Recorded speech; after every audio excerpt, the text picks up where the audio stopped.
don't know if you can hear, but I'm actually quite sick. That's why my voice is not as optimal as usual. But I'm not going to let that affect my performance, okay, because I'm here to deliver. Okay, so get ready to take notes. How to sell high-ticket products and services. How to sell high-ticket products and services. Question number 1. What would you consider as high-ticket for you? Just yell the number. 10 grand? 100 grand, okay. 20. 10 grand? 5, 10? 20K, okay. 10,000. $500,000, yes. So we're talking anything from anything. So it depends on your comfort level. Some people might say, oh, it's 3,000 or 5,000 or 10,000. So what I'm going to share with you today applies from as little as $3,000 to as much as it could be $500,000, even $1 million contract. A lot of the strategies and the tactics would apply. I've sold everything in between as $2,000 thing, $5,000 thing, $10,000 thing. Last year, my business partner, we sold a contract to a pharmaceutical company for $800,000 US to one sale, $800,000 US. So it's the same. What I'm sharing with you is the same psychology, the same ideas would apply. So don't feel like, oh, you know, what you're saying might not exactly apply to me. It's the same, okay? So let me go through the 7 reasons why you want to sell high-priced products and services that you might not aware of. First reason number 1 is more profit and less what? Hassle. Less hassle. When you sell a high-ticket item, you make higher profit margins. Everybody knows that. But here's the thing. Within your marketplace, most of your competitors, my guess is they're not comfortable selling at a high price, or they don't know how to sell at a high price. So very few companies, you notice, yes, but then there are companies who do well selling, low margin products such as Walmart, right? It's Walmart. But you notice if you look at history, before Walmart there was Kmart. Where's Kmart? Gone. Before that there was Sears. Where's Sears? Gone. Almost gone. Barely breathing. Okay? So what happens is when you are selling at a low price, when you are in a commodity business, when you're selling to the general public, the problem with low price is this. It's not a sustainable advantage in business. Write this down. Competing on price is not a sustainable advantage in business because it's very, very easy for someone to come in to your space and say, I'll charge you less. You charge X, I'll charge Y. So your advantage of, we guarantee the lowest price, some morons could just come in and say, we'll sell 20% less than you.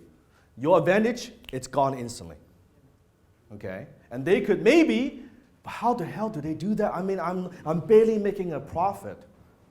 Well, a lot of companies, they go into marketplace knowing they are basically using the capital and say, I'm gonna grab market share. I'm gonna acquire these customers at a loss just to put you out of business.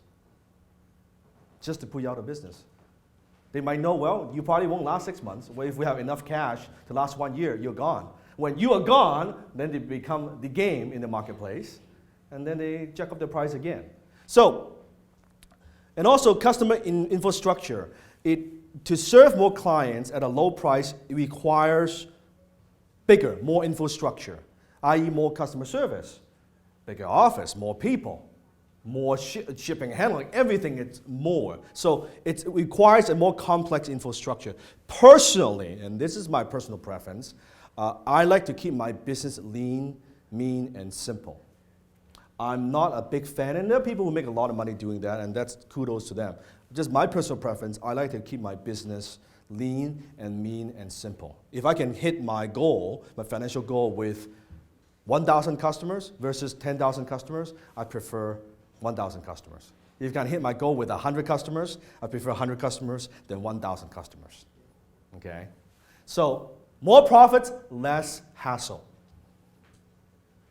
And here's a quote that I have. Business is a game of margins, not volume. In fact, repeat after me. Business is a game of margin, not volume. Some entrepreneurs say, well, but then I'll make it up in volume. I'm doing $500,000, I'm not making, my margin is like this. Oh, if I make $3 million, then my margin would go up. Don't bet on that. Don't bet on it. Do not bet on it. So business is a game of margins, not volume. I was watching, how many have seen the show The Prophet? Okay, if you guys have not seen the show, watch the show.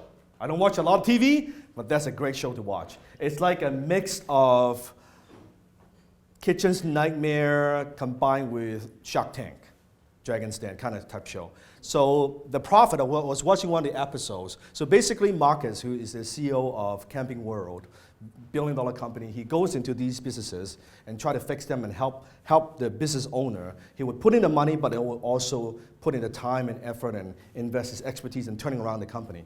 One of the episodes I was watching, Marcus went into this meat packing business. Okay, the meat business has been around for many, many, many years. I think if I remember correctly, 75 years or something like that. They're doing $50 million a year in sales. 50 million. Is that a little bit of money or is that a lot of money? Right? 50 million in sales, 400 grand in losses every year.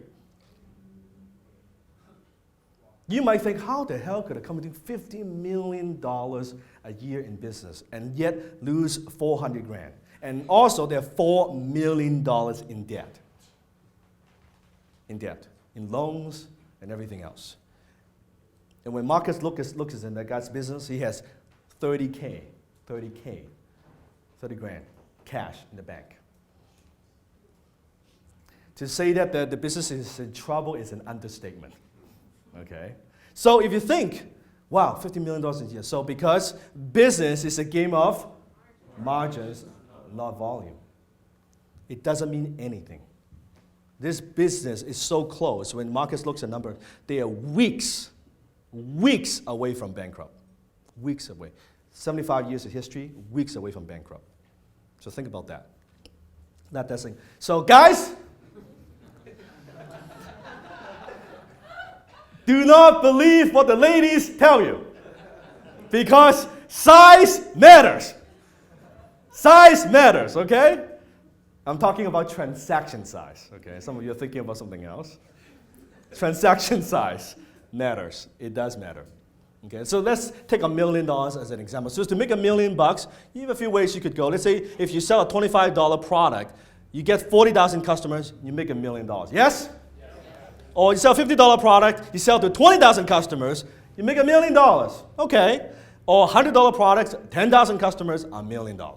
Or $1,000 product, 1,000 customers, $1 million. Or $10,000 product, only 100 customers, you make $1 million. Now you might be thinking, but Dan, $100 versus $10,000.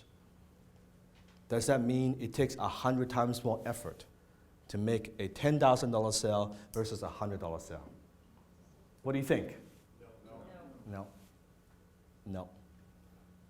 Because think of in terms of to sell that $100 product, do you still have to do marketing? There's still costs involved. And to get that 10,000 customers, nowadays, costs money. I don't care what you sell. It costs money to acquire that customers. 10,000 on the other hand, well, I only get 100 customers to get to $1 million. And what if I don't get 100 customers, I get 80 customers? I still 800 grand. Does that make sense? So look at these numbers and look at that from your business. Look at your business, where you're at, yeah, man, if I'm selling a $50 thing, shit, I need 20 customers to make $1 million. Sales, revenue, not profit, just to hit $1 million. Or if I want to sell something, what if I can increase the price? If I can sell at a premium price, how would that affect my business? So let things just sink in a little bit. 10 times your finances, 10 times your business, 10 times your marketing, 10 times your life. Hit the subscribe button now.